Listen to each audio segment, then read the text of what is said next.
अगर इस कुरान को पहाड़ों पर उतार दिया जाता तो ये कुरान इतना वजनी है, इसमें इतना ज्यादा वेट है, इतना ये भारी है कि इस कुरान के बोझ को पहाड़ बर्दाश्त न कर सकता। पहाड़ अल्लाह के खौफ से, अल्लाह के इस कलाम के जलाल के असर से रेजा रेजा हो जाता, टुकड़ा टुकड़ा हो जाता। ऐसा सकील भारी कलाम जिसे कुरान ने खुद कौलन सकीला कहा है, ये भारी कलाम है, इसका बोझ पहाड़ बर्दाश्त न कर सकता। जिस कलाम का बोझ पहाड़ बर्दाश्त न कर सके, खौफे खुदा से वो रेजा रेजा हो जाए, लेकिन उसी कुरान को एक 10 साल और 12 साल का बच्चा अल्हम्दुलिल्लाह की अलिफ से लेकर वन्नास के सीन तक अपने सीने में महफूज करता हुआ नजर आता है। ये कुरान जलाल वाला कलाम है, रब्बे जुल जलाल का कलाम है। इसके जलाल को पहाड़ बर्दाश्त नहीं कर सकता, लेकिन एक छोटा सा नाबालिग बच्चा अपने सीने में इसे उतारता हुआ नजर आता है। वजह क्या है मेरे दोस्तों? अल्लाह तबारक व ताला का कलाम तौरात भी है, इंजील भी है, जबूर भी है। तौरात हजरत मूसा अलैहिस्सलातु व तस्लीम पर नाजिल की गई, खुदा का कलाम तौरात भी है। हजरत ईसा अलैहिस्सलातु व तस्लीम पर इंजील नाजिल की गई है, इंजील भी खुदा का कलाम है। बोलो है कि नहीं? हजरत दाऊद अलैहिस्सलातु व तस्लीम पर जबूर नाजिल की गई, ये खुदा की किताब है, आसमानी किताब है। खुदा का कलाम जबूर भी है, खुदा का कलाम इंजील भी है, खुदा का कलाम तौरात भी है। लेकिन मुझे बताया जाए तारीख के हवाले से, तौरात उतरी हजरत मूसा पर। बताओ हजरत मूसा के अलावा हजरत मूसा की कौम में कोई हाफिजे तौरात नजर आता है? एक नाम बताओ जो हाफिजे तौरात हो।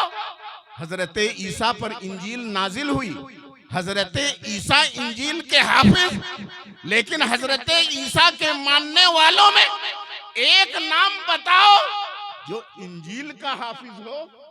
हजरत जबूर पर, हजरत दाऊद पर जबूर नाजिल हुई, हजरत दाऊद जबूर के हाफिज, लेकिन हजरत दाऊद की कौम में, हजरत दाऊद की उम्मत में एक नाम नहीं मिलता जो हाफिजे जबूर हो। लेकिन मेरे दोस्तों और बुजुर्गों, खुदा का ये कलाम कुरान ऐसा कलाम है, इस कलाम का हाफिज एक नहीं, जब से ये कलाम उतरा कुरान का हाफिज सिर्फ कुरान जिस पर उतरा, जिस नबी पर, वो नबी सिर्फ कुरान के हाफिज नहीं हुए, नबी के तमाम सहाबी तकरीबन हाफिज नजर आते हैं।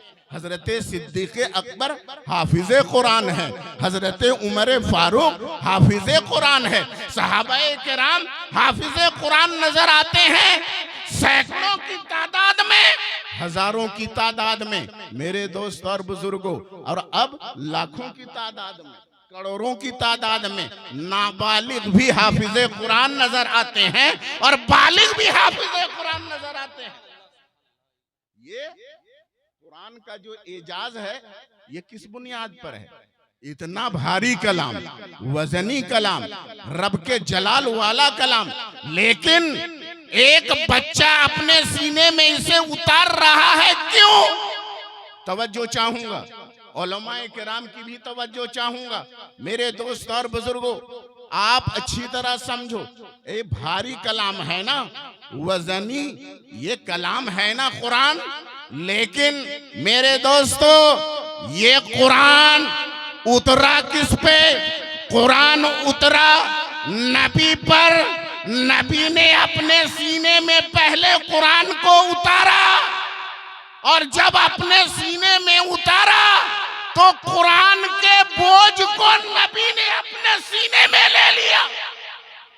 अपने सीने में उसके बोझ को ले लिया।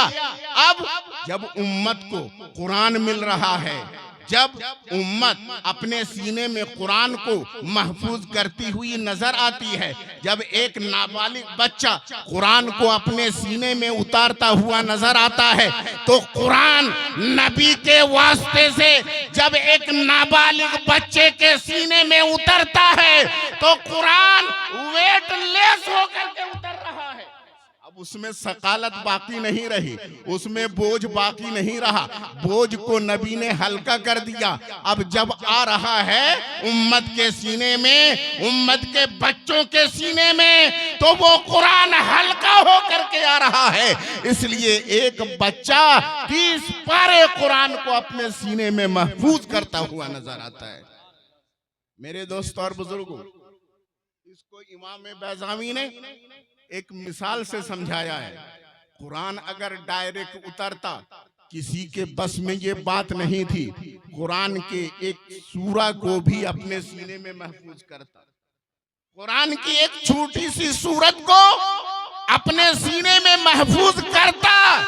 किसी के सीने में ये ताकत नहीं थी, लेकिन नबी के वास्ते से कुरान मिला, इसलिए पूरा कुरान एक नहीं, 1000 नहीं, लाखों और करोड़ों सीनों में महफूज होता हुआ नजर आ रहा है। मेरे दोस्तों, एक मिसाल दी है इमाम बैज़ावी ने, मैं उस मिसाल से समझा देना चाहता हूँ। आप हजरात भी जानते हैं, ये जो जिस्म के अंदर गोश्त है ना, गोश्त है और हड्डी है, इसी से तो ये बॉडी है। गोश्त है और हड्डी है। हड्डी किससे बनती है? हड्डी गोश्त से बनती है, आप लोग भी जानते हैं, है ना। और ये है कुरान में भी है कि पहले शिकमे मादर में नुत्फा पहुंचता है, फिर वो नुत्फा बसता खून हो जाता है, जमा हुआ खून हो जाता है, और फिर वो खून धीरे धीरे गोश्त का लोथड़ा हो जाता है। अब उस गोश्त से हड्डियां बनती हैं। बच्चा जब पैदा होता है तो हड्डियां नाजुक होती हैं कि नहीं, कमजोर होती हैं, और फिर जैसे जैसे वो बड़ा होता है तो हड्डियां मोटी होती चली जाती हैं। जवान होता है, हड्डियां मोटी हो जाती हैं। अब मैं पूछना चाहता हूं, गोश्त से हड्डी बनी, ध्यान से सुनिएगा, गोश्त से हड्डी बनी, गोश्त का मिजाज अलग, हड्डी का मिजाज अलग। गोश्त नरम होता है, गोश्त में गर्मी है, गोश्त में हरारत है, गोश्त में रुतूबत है, वो नरम भी है, गर्म भी है, और उसमें रुतूबत है, तरी है, तरी, उसमें खुश्की नहीं है। तो गोश्त के मिजाज में रुतूबत है, उसके मिजाज में नरमी है, उसके मिजाज में रुतूबत है, तरी है, और हड्डी के मिजाज में सख्ती है। हड्डी सख्त होती है, हड्डी खुश्क होती है, उसमें तरी नहीं होती। हड्डी के मिजाज में खुश्की, हड्डी के मिजाज में सख्ती, वो नर्म नहीं है। मेरे दोस्तों, अब मैं पूछना चाहता हूं, गोश्त का मिजाज अलग है, हड्डी का मिजाज अलग है, लेकिन हड्डी गोश्त से ग़िज़ा हासिल करती है, हड्डी गोश्त से ग़िज़ा लेती है, और हड्डी मोटी होती है, लेकिन मिजाज अलग अलग है। ऐसा हो नहीं सकता कि डायरेक्ट हड्डी गोश्त से ग़िज़ा हासिल करे। इसलिए अल्लाह तबारक व तआला ने बीच में, यानी हड्डी और गोश्त के बीच में एक परत रख दी है, एक परत रख दिया है। वो जो परत है, वो परत ना हड्डी की तरह है, ना गोश्त की तरह है। हमारे यूपी की जबान में उसको कुर्री कहते हैं, हड्डी की तरह है, लेकिन वो कुछ नर्म है, उसे चिबाओ तो चिबा सकते हो। तो हड्डी और गोश्त के बीच में एक तह है, एक परत है, एक लेयर है, और वो लेयर ना उसे हम गोश्त कह सकते हैं, ना उस लेयर को ना हम उसे हड्डी कह सकते हैं, लेकिन दोनों का मिजाज लिए हुए है। कुछ उसमें नरमी है, कुछ उसमें सख्ती है, कुछ नरमी का मिजाज यानी कुछ गोश्त का मिजाज है और कुछ हड्डी का मिजाज है। दोनों का मिजाज लिए हुए है। वो लेयर दोनों का मिजाज इसलिए लिए हुए है ताकि गोश्त से ग़िज़ा हासिल करे और हड्डी को ट्रांसफर कर दे। अगर वो लेयर ना हो तो हड्डी ग़िज़ा हासिल नहीं कर सकती, मोटी नहीं हो सकती है। इसलिए रब की हिकमत ने क्या किया, हड्डी और गोश्त के बीच में एक लेयर रख दिया जो हड्डी से भी मुशाबे है और गोश्त के भी मुशाबे है। मेरे दोस्तों और बुजुर्गों, मैं आपको समझाना चाहता हूं, अल्लाह तबारक व तआला, उसका कलाम, अल्लाह का कलाम बेमिसाल, अल्लाह ताला बेमिसाल, वो खालिक है, किसी मखलूक की तरह नहीं है। अल्लाह तबारक व तआला जलाल वाला है, उसका कलाम जलाल वाला है। उसका कलाम डायरेक्ट किसी उम्मत तक नहीं पहुंच सकता था, कम्युनिकेशन होना चाहिए, मुनासिब राबता होना चाहिए। मैं आपको मिसाल से समझा दूं, मेरी बात आप तक पहुंचेगी तो उसके लिए कम्युनिकेशन होना चाहिए, राबता होना चाहिए। अगर आप बहुत दूर हैं और कोई राबते की चीज नहीं है, अगर ये माइक ना होता तो जो मजमा के आखिर में जो लोग हैं वो मेरी बात को समझ ना सकते। क्यों? इसलिए कि कम्युनिकेशन का गैप है, यहाँ राबता नहीं है, बीच में माइक वास्ता है। तवज्जो चाहूंगा, बीच में माइक वास्ता है। अगर ये वास्ता न होता तो मैं मजमा के आखिर में जो लोग खड़े हैं उन तक अपनी आवाज ना पहुंचा नहीं सकता था। मेरे दोस्तों और बुजुर्गों, तो कम्युनिकेशन होना चाहिए, मुनासिब राबता होना चाहिए। अल्लाह खालिक, हम मखलूक, अल्लाह वाजिब, हम मुमकिन, अल्लाह ला यज़ाल ला फानी, हम फानी, अल्लाह वाजिब, हम फानी, अल्लाह खालिक, हम मखलूक। खालिक के कलाम को मखलूक कैसे समझ सकता है? खालिक के कलाम को मखलूक अपने सीने में कैसे महफूज रख सकता है? मेरे दोस्तों, तो समझने वाला और समझाने वाला दोनों में मुनासिब वास्ता होना चाहिए, मुनासिब राबता होना चाहिए। मखलूक में और खालिक में कोई मुनासिबत ही नहीं है, कोई राबता ही नहीं है। इसलिए जरूरी था कि कुरान को मखलूक के सीने में जब उतारा जाए तो एक ऐसा वास्ता हो जिसका ताल्लुक खालिक से भी हो और जिसका ताल्लुक मखलूक से भी हो। ऐसा राबता होना चाहिए जो आम मखलूक की तरह ना हो और जो खालिक की तरह भी ना हो। ना वो खालिक हो, ना वो आम मखलूक हो, ना वो वाजिब हो, ना वो आम मुमकिन की तरह हो। इसलिए इमाम इश्क व मोहब्बत सैयदुना आला हजरत इमाम अहमद रजा खां फाजिल बरेलवी इस हकीकत से पर्दा उठाते हुए प्यारे नबी की शान बयान करते हुए इरशाद फरमाते हैं, मुमकिन में ये कुदरत कहाँ, मुमकिन में ये कुदरत कहाँ, वाजिब में अब्दियत कहाँ। हैरान हूँ, है ये भी खता, ये भी नहीं, वो भी नहीं, और उसके बाद फैसला करते हैं।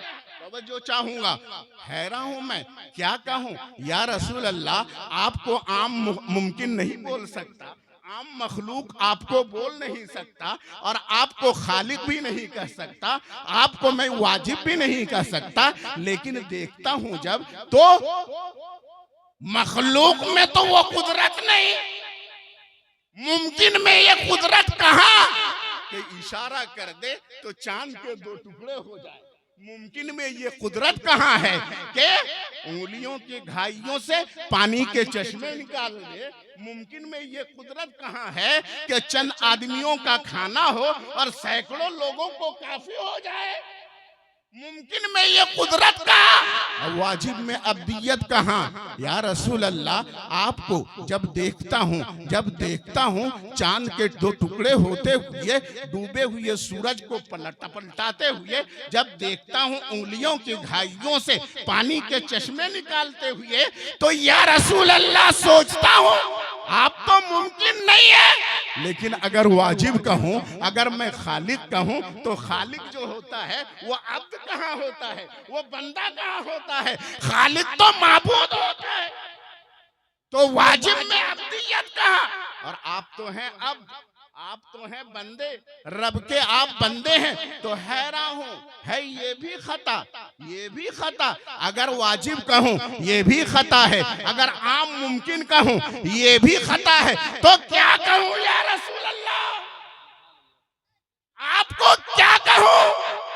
तो फरमाते हैं हक ये है कि है अब्दे इलाह और आलमे इम्का के शाह। हक ये है कि आप खुदा के बंदे हैं, लेकिन आम बंदों की तरह नहीं है, सारे बंदों के आप बादशाह हैं। हक ये कि हैं अब्दे इलाह और आलमे इम्का के शाह।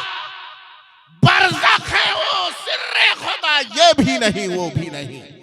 वास्ता हैं आप, सिर्रे खुदा हैं, खुदा के राज हैं या रसूल अल्लाह, बीच के वास्ता हैं आप या रसूल अल्लाह। हक यही है मेरे दोस्त और बुजुर्गों, जब कुरान उतरा, नबी पर कुरान उतरा, तो सहाबा इकराम बयान करते हैं, हजरत अब्दुल्ला इब्ने मसऊद रदियल्लाहु ताला अन्हु बयान फरमाते हैं, एक मर्तबा मैं नबी पाक सल्लल्लाहु ताला अलैहि वसल्लम के साथ सफर की हालत में था।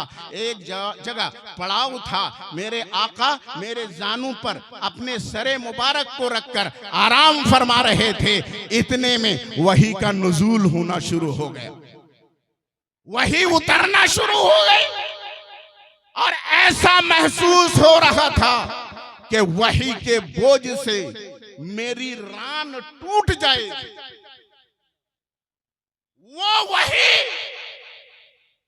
वो कुरान के एक सूरत उतरे नबी पर, और नबी अपना सर उस हालत में किसी सहाबी की रान पे रखे, तो सहाबी ये कहें कि वही के बोझ से ऐसा लगता था मेरी रान टूट जाएगी। और वो कलाम एक छोटा सा बच्चा, नन्हा सा बच्चा अपने सीने में महफूज कर रहा। मेरे दोस्त और बुजुर्गों, ये क्यों? इसलिए कि नबी के वास्ते से कलाम मिला, नबी के वास्ते से कलाम मिला। अब ये वास्ता आम वास्ता नहीं है, ये जरिया आम जरिया नहीं है। अरे भैया, आप लकड़ी को काटते हो ना, तो ये आरा वास्ता है कि नहीं? आरा वास्ता है, कुल्हाड़ी वास्ता है। लेकिन जैसे ही आपका मकसद खत्म हो गया, अब आरी बेकार है, कुल्हाड़ी बेकार है, अब उसकी जरूरत नहीं है। लेकिन मेरे दोस्त और बुजुर्गों, नबी की जरूरत हर वक्त है। नबी ऐसे वास्ता है, ऐसे वसीला है, ऐसा जरिया है कि नबी की जरूरत हर वक्त है। जब तक ईमान वाले रहोगे, नबी की जरूरत रहेगी। ईमान वाले जब तक रहोगे, नबी की जरूरत होगी। मेरे दोस्त और बुजुर्गों, और अगर दुनिया में आम तौर पर हलाक नहीं होना चाहते हो, नबी की जरूरत रहेगी। नबी चूंकि हमारे लिए अल्लाह तबारक व तआला के बीच में, मखलूक के बीच में, खालिक के बीच में वास्ता है, और ये वास्ता तमाम रब के फयूज को बंदों तक पहुंचाने वाले हैं। इसलिए जितने भी फयूज मिलेंगे वो सारे फयूज के वास्ता नबी है। तो जो लोग कहते हैं ना कि नबी की जरूरत नहीं है, माज़अल्लाह, हकीकत में वो इस्लाम तक पहुंचे ही नहीं है।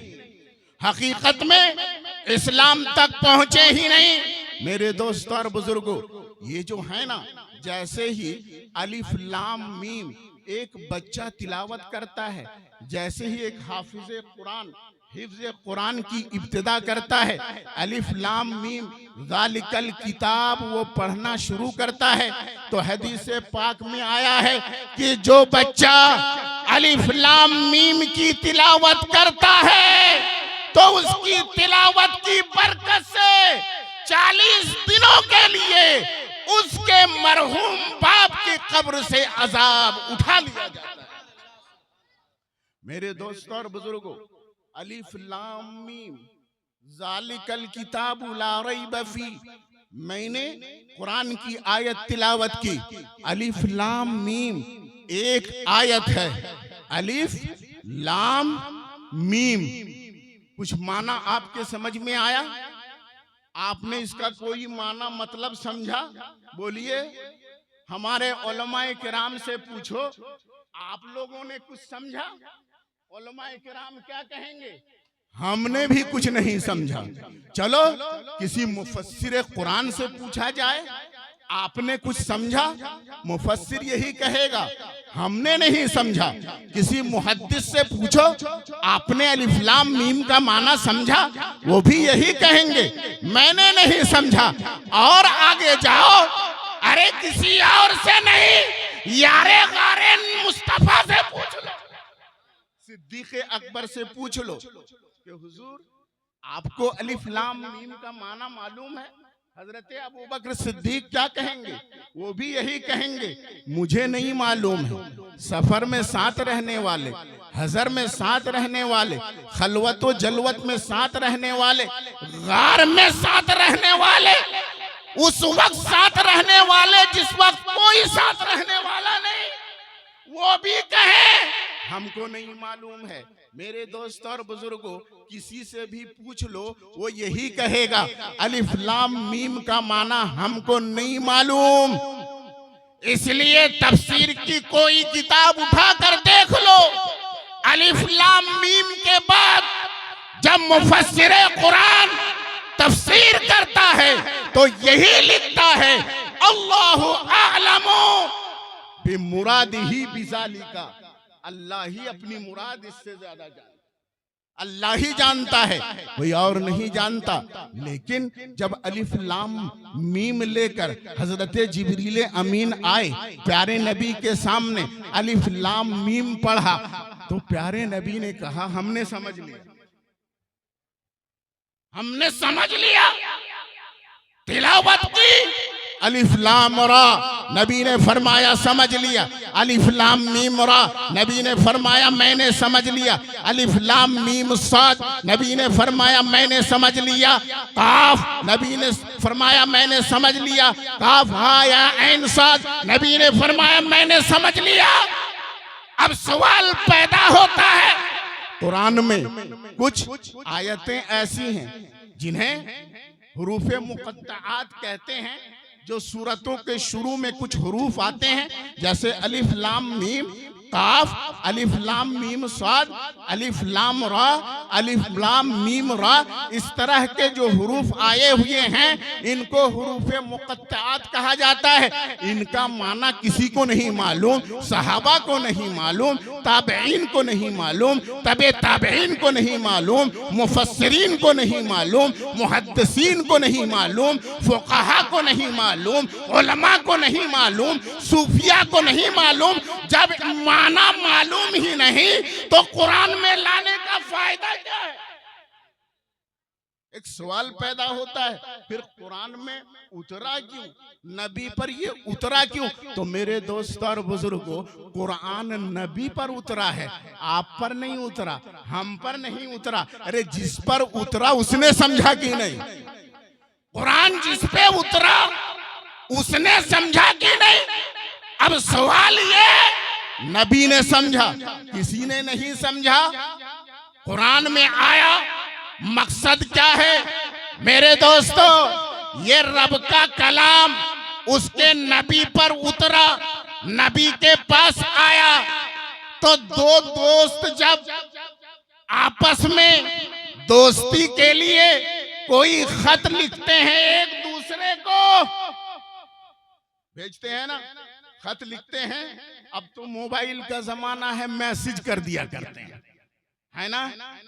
तो अगर दोस्त को बिल्कुल बात सीक्रेट रखना है, बिल्कुल राज में रखना है, किसी को पता ना चले, अपने खास और अखसुल खास को भी पता ना चले, तो वो कुछ कोड वर्ड इस्तेमाल करता है, करता ही नहीं? बोलिए, कुछ कोड वर्ड बोलता है और लिखता है कि दोनों दोस्त समझ लें और तीसरे की समझ में कुछ ना आए। वो है राज, असरार। तो कुरान में ये जो हुरूफे मुक़त्तियात हैं, अलिफ लाम मीम है, अलिफ लाम रा है, अलिफ लाम मीम रा है, ये सब कोड वर्ड है, कोड वर्ड। नबी ने समझ लिया, नबी को रब ने समझा दिया। मतलब क्या है? अब उम्मत की हिदायत के लिए वो नहीं है, ये जरूरत ही नहीं है कि उम्मत समझे, बल्कि उम्मत के लिए यही है कि नबी पर ये उतरा, ये हक है, और रब की जो मुराद है, नबी ने जो समझा वो हक है, उसके पीछे ना पड़े, उसके पीछे ना पड़े। क्या मतलब है? इसके पीछे ना पड़े, यही ईमान है मेरे दोस्तों और बुजुर्गों। तो पता ये चल गया कि कुरान में कुछ आयतें ऐसी हैं कि उनका मतलब वो मफहूम हमको मालूम है, और कुछ आयतें ऐसी हैं कि उनके मानी और मतलब हमको नहीं मालूम, और हमको उनके बारे में क्या अकीदा रखना है। रब की तरफ से ये है और बरहक है, नबी पर ये आयतें उतरी हैं, नबी ने इनका माना समझ लिया है मेरे दोस्त और बुजुर्गों। अरे जब सिद्दीक़ अकबर समझ ना सके, उमर फारूक समझ ना सके, बस आखिरी बात अर्ज करके मैं अपनी बात खत्म करूंगा। मैं आपके ज़हन और फिक्र को अपील करना चाहता हूं और आपको जहां मैं ले जाना चाहता हूं, मेरे ख्याल से आप आसानी के साथ पहुंच जाएंगे। कुछ लोग डॉक्टरी की डिग्री लेकर, कुछ किताबों का मुताला करके, स्टडी करके, रामायण का मुताला कर लिया, महाभारत का मुताला कर लिया, कुछ दूसरे धर्मों के ग्रंथों को पढ़ लिया, और कुरान की आयतों का ट्रांसलेशन पढ़ लिया अंग्रेजी जबान में, और डॉक्टर फला साहब आप पहुंच गए होंगे, वो कहते हैं कुरान तो आसान है समझने के लिए, कुरान आसान है। कहते कैसे?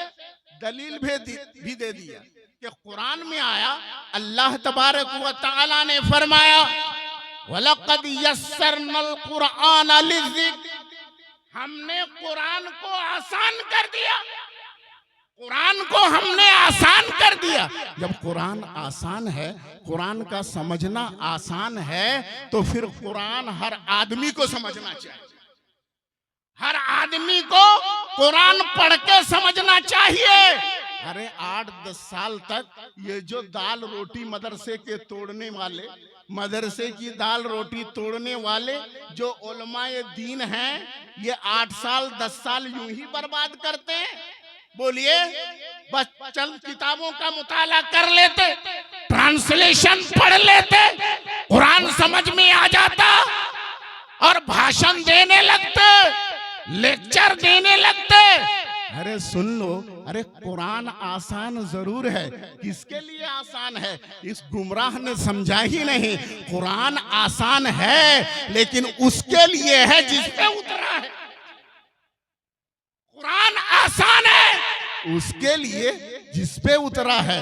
अब उसने समझाया तो हमने समझा, मुफस्सिरीन ने समझा, मुहद्दिसीन ने समझा, अइम्माए दीन ने समझा। समझना आसान है, लेकिन जब समझा जाए नबी के वास्ते से, नबी के इश्क के वास्ते से, नबी की मोहब्बत के वास्ते से, वरना क्या कुरान की तफसीर लिखने वाले गुमराह नहीं हुए? बोलिए, हुए कि नहीं? कुरान की तफसीर लिखने वाले गुमराह हुए कि नहीं? मैं नाम ले लूं? बोलिए, ले लूं ना? क्या अशरफ अली थानवी क्या कुरान की तफसीर नहीं जानता था? पढ़ना नहीं जानता था? तफसीर भी लिखती। रशीद अहमद गंगोवी, क्या उसने कुरान की तफसीर नहीं पढ़ी थी? खलील अहमद अम्बेडवी, क्या कुरान की तफसीर नहीं पढ़ी थी? क्या इब्ने तैमिया ने कुरान की तफसीर नहीं पढ़ी थी? अरे वो तो इतना बड़ा आलिम था, इतना बड़ा आलिम था कि इब्ने तैमिया के शागिर्द इमाम इब्ने कसीर, इमाम ज़हबी इरशाद फरमाते हैं, उस्ताद बहक गया, शागिर्द हिदायत पे रहा। ये भी खुदा की करिश्मा साजी देखी। उस्ताद बहक गया और शागिर्द हिदायत पे कायम रहा। वो शागिर्द कह रहे हैं, मेरे उस्ताद का पहले पहले हाल ये था कि जब वो मिंबर पर खड़े होते थे और जब कुरानी आयतें बयान करते थे, ऐसा लगता था कुरान की आयतों की तफसीर जब बयान करते थे, ऐसा लगता था कि उनकी जबान पे तफसीर दुर्रे मंसूर है, तफसीर नसफी है, तफसीर कशाफ है, सारी तफसीर की किताबें जबान पे हैं, ऐसा लगता था। और जब हदीसें पढ़ने लगते थे तो ऐसा लगता था कि सहीहैन उनको अजबर हैं, बुखारी और मुस्लिम की सारी हदीसें उन्हें अजबर हैं। लेकिन क्या वो हिदायत पे बाकी रहा? इब्ने तैमिया, उलमा से पूछिए, इतना बड़ा आलिम होने के बावजूद गुमराह हो गया, बहक गया। मेरे दोस्त और बुजुर्गों, मैं आपके जहन को वहां तक ले जाना चाहता हूं। पढ़ा तो था लेकिन इश्क से खाली था, मोहब्बत रसूल से खाली था, औलियाए किराम की मोहब्बत से खाली था। बेइश्क मोहम्मद पढ़ते हैं जो बुखारी, आता है बुखार, उनको बुखारी नहीं आती। मेरे दोस्त और बुजुर्ग, इन बुखारी पढ़ने वालों ने पढ़ा तो जरूर, नबी की हदीसें पढ़ी, नबी के अक़वाल पढ़े, तफसीर की किताबें पढ़ी, लेकिन नबी के नूर से इस्तिफादा नहीं किया, नूरे नबी से इस्तिफादा नहीं किया। आखिरी बात, कुरान को नूर कहा गया कि नहीं? ये किताब नूर है ना, कुरान नूर है ना। और नूर का मतलब क्या? लाइट है ना, प्रकाश, ये लाइट। कुरान नूर है। अब नूर है तो रोशनी तो सबको मिलेगी ना, सबको रोशनी मिलनी चाहिए। लेकिन अबू लहब को रोशनी क्यों नहीं मिली? अबू जहल को रोशनी क्यों नहीं मिली? उतबा व शैबा को रोशनी क्यों नहीं मिली? इब्ने तैमिया को रोशनी क्यों नहीं मिली? कासिम नानतवी को रोशनी क्यों नहीं मिली? अब्दुल रशीद गंगोवी को, रशीद अहमद गंगोवी को रोशनी क्यों नहीं मिली? ये किताब जब नूरे हिदायत है तो फिर ये गुमराह क्यों हुए? किताब पढ़कर गुमराह क्यों हुए? अरे भाई, लाइट में भी कोई गुमराह होता है?